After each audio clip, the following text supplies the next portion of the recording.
Hi, welcome back to my channel. You know, Nikon announced their Z9, or Z9 if you prefer, a while back. And I hadn't paid too much attention to that because the possibility of my actually buying that camera is pretty slim. But upon reading about it, the fact that they have left out the mechanical shutter and moved to entirely using the electronic shutter, I think is very interesting, and I think it's a major step.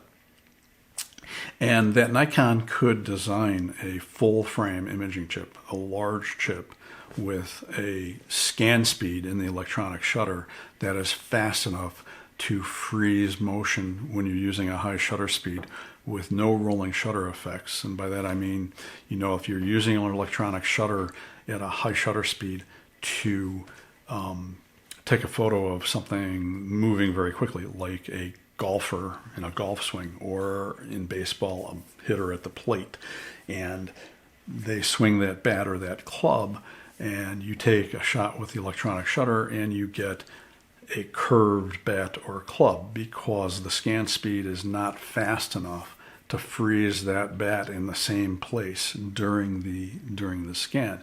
So I think this is huge.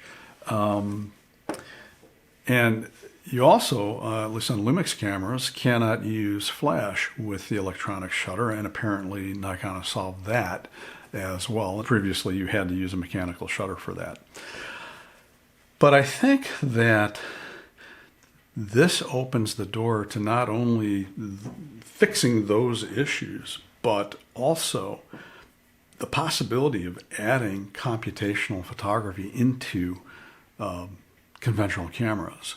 So anyone who's been paying attention knows that phones now take amazingly high quality photos for a device that has a very small imaging sensor in comparison to even a Micro Four Thirds camera. So if you look at this iPhone 12 Pro Max, the main camera has a roughly 1/1.7 inch sensor. Apple doesn't tell you that. That's been calculated from the photo site size. But that is roughly the same as what you would find in this 2010 model Canon S95. So that's really a pretty small sensor. Well, interestingly, the two other cameras that the iPhone comes with, the ultra-wide and the telephoto camera, have even smaller sensors.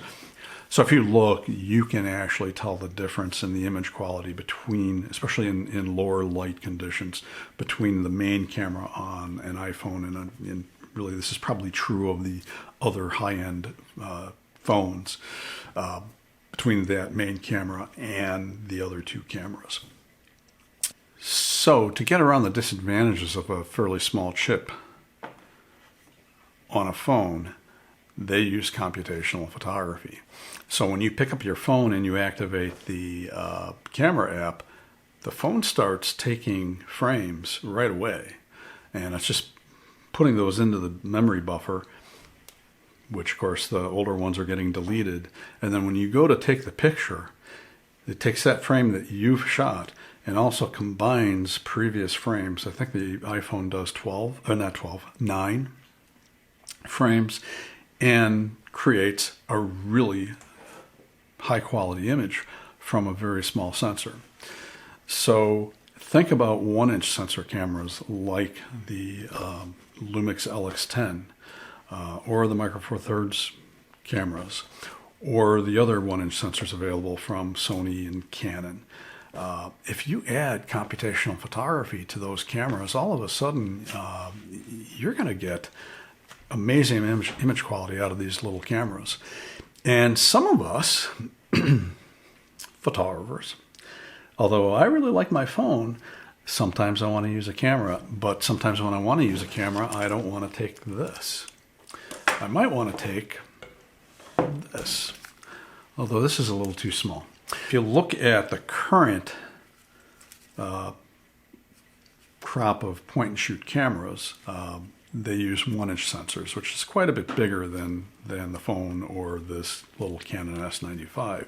But think about a camera like that, like the Lumix LX10 or the Sony RX10 line or RX100 line or the Canon G5, G7, G9X line of cameras, and adding computational photography to those.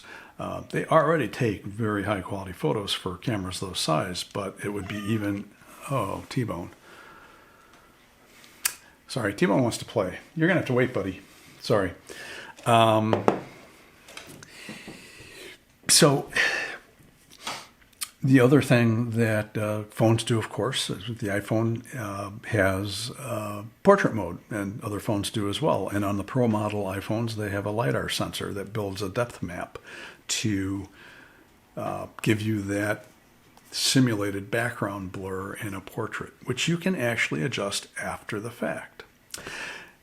Now, it wouldn't be too hard for the camera companies to add these things to their cameras.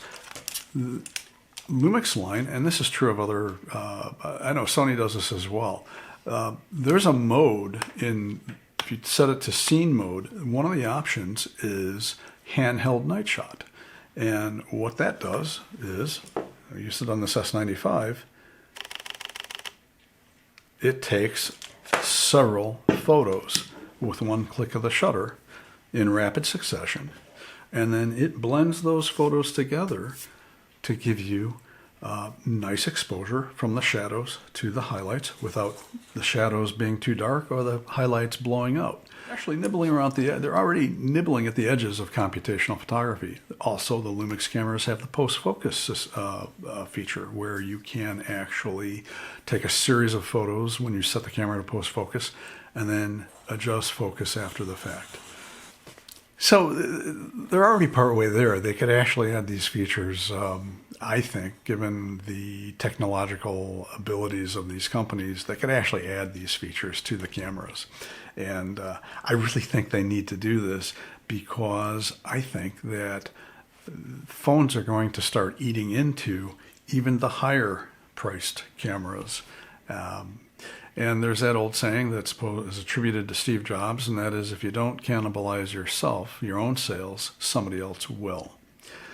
Now, I actually Googled this before I started making the video, so I'm not the first person to think of this. There's an article on The Verge that points this out as well as far as computational photography and cameras are concerned.